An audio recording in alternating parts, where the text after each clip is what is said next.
Hello, guys. Welcome to Psyched Minds. We are reading Freedom from the Known by J. Krishnamurti. If you have not subscribed yet, do subscribe, like, and share if you like. We are on chapter 9 Time, Sorrow, Death. I am tempted to repeat a story about a great disciple going to God and demanding to be taught truth. This poor God says, "My friend, it is such a hot day. Please get me a glass of water."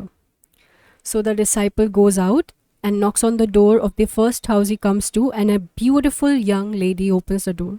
The disciple falls in love with her and they marry and have several children. Then one day it begins to rain and keeps on raining. The torrents are swollen, the streets are full, the houses are being washed away. The disciple holds on to his wife and carries his children on his shoulder.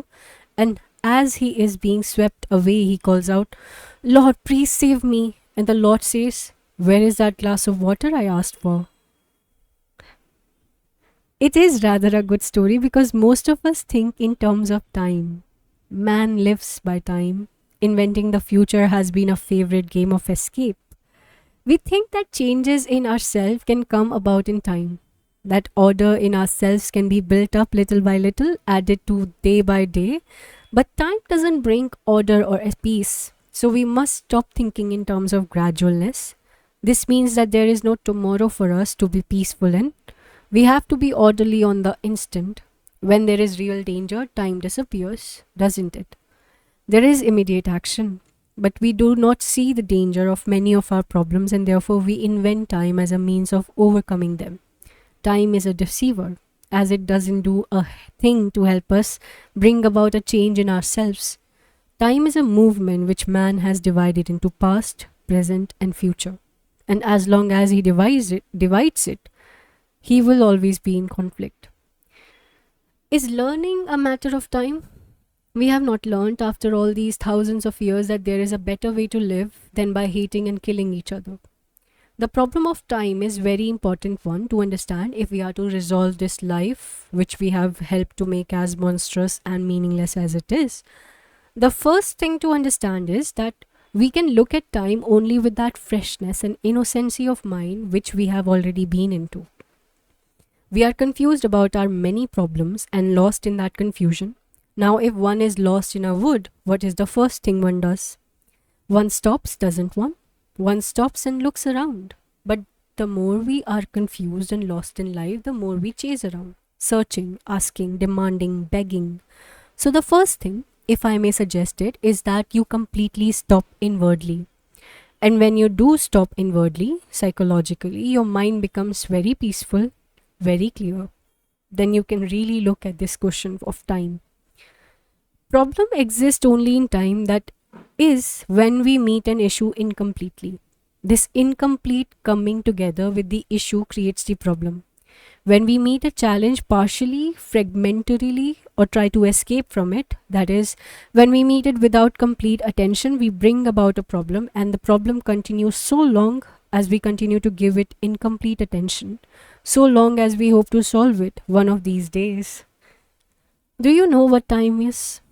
Not by the watch, not chronological time, but psychological time. It is the interval between idea and action. An idea is for self-protection, obviously. It is the idea of being secure. Action is always immediate. It is not not of the past or of the future. To act must always be in the present. But action is so dangerous, so uncertain that we conform to an idea which we hope will give us a certain safety. Do we look at this in yourself? Do look at this in yourself. You have an idea what is right or wrong, and or an ideological concept about yourself and society, and according to that idea, you are going to act. Therefore, the action is in conformity with that idea, approximating to the idea, and hence there is always conflict. There is the idea, the interval, and action. And in that interval is the whole field of time. That interval is essentially thought. When you think you will be happy tomorrow, then you have an image of yourself achieving a certain result in time. Thought through observation, through desire, and the continuity of that desire sustained by further thought says, tomorrow I shall be happy. Tomorrow I shall have success. Tomorrow the world will be a beautiful place. So thought creates that interval which is time. Now we are asking, can we put a stop to time?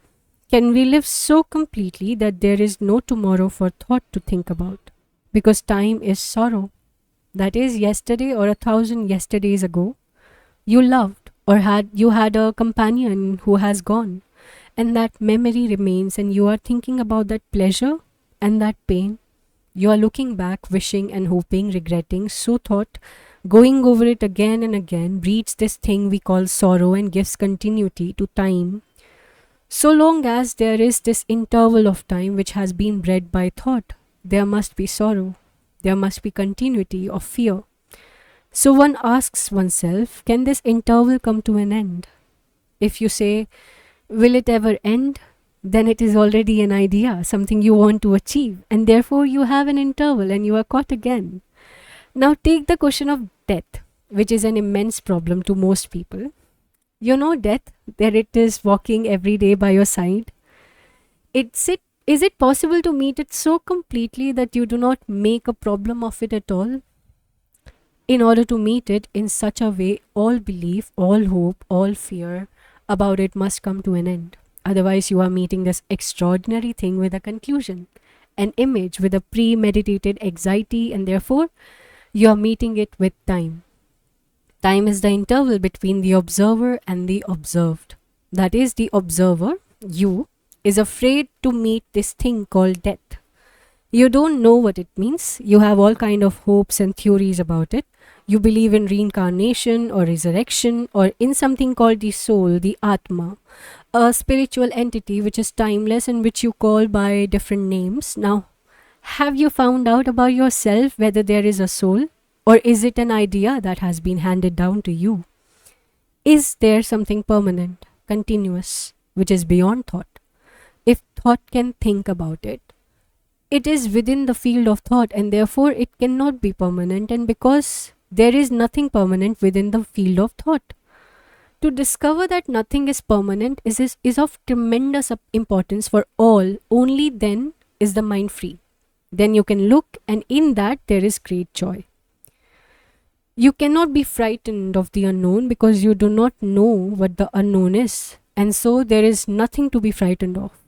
Death is a word, and it is the word, the image that creates fear. So can you look at death without the image of death? As long as the image exists from which springs thought, thought must always create fear. Then you either rationalize your fear of death and build a resistance against the inevitable, or you invent innumerable beliefs to protect you from the fear of death. Hence, there is a gap between you and the thing of which you are afraid. In this time-space interval, there must be conflict, which is fear, anxiety, and self-pity. Thought, which breeds the fear of death, says, let's postpone it, let's avoid it, keep it as far away as possible, let's not think about it.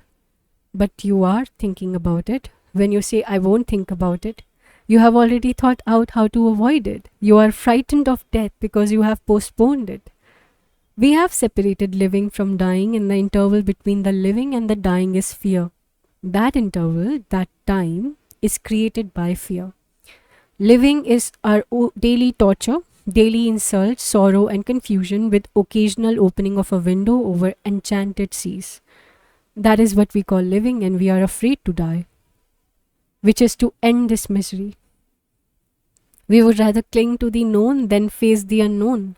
The known being our house, our furniture, our family, our character, our work, our knowledge, our fame, our loneliness, our gods. That little thing that moves around incessantly within itself with its own limited pattern of embittered existence. We think that living is always in the present and that dying is something that awaits us at a distant time. But we have never questioned whether this battle of everyday life is living at all. We want to know the truth about reincarnation. We want proof of the survival of the soul. We listen to the assertion of clairvoyance and to the conclusion of psychical research, but we never ask, never, how to live. To live with delight, with enchantment, with beauty every day. We have accepted life as it is with all its agony and despair and have got used to it. and think of death as something to be carefully avoided. But death is extraordinary like life when we know how to live. You cannot live without dying. You cannot live if you do not die psychologically every minute. This is not an intellectual paradox. To live completely, wholly, every day as if it were a new loveliness, there must be dying to everything of yesterday. Otherwise, you live mechanically, and a mechanical mind can never know what love is or what freedom is. Most of us are frightened of dying because we don't know what it means to live. We don't know how to live. Therefore, we don't know how to die. As long as we are frightened of life, we shall be frightened of death. The man who is not frightened of life is not frightened of being completely insecure, for he understands that inwardly, psychologically, there is no security. When there is no security, there is an endless movement, and then life and death are the same. The man who lives without conflict, who lives with beauty and love, is not frightened of death, because to love is to die. If you die to everything you know, including your family, your memory, everything you have felt, then death is a purification, a rejuvenating process. Then death brings innocence, and it is only the innocent who are passionate, not the people who believe or who want to find out what happens after death. To find out actually what takes place when you die, you must die. This isn't a joke. You must die, not physically but psychologically, inwardly. Die to the things you have cherished and to the things you are bitter about. If you have died to one of your pleasures, the smallest or the greatest, naturally without any enforcement or argument, then you will know what it means to die. To die is to have a mind that is completely empty of itself, empty of its daily longings, pleasures, and agonies. Death is the renewal, a mutation, in which thought does not function at all, because thought is old. When there is death, there is something totally new. Freedom from the known is death, and then you are living. That brings us to the end of chapter 9. We'll be reading the next in our next recording.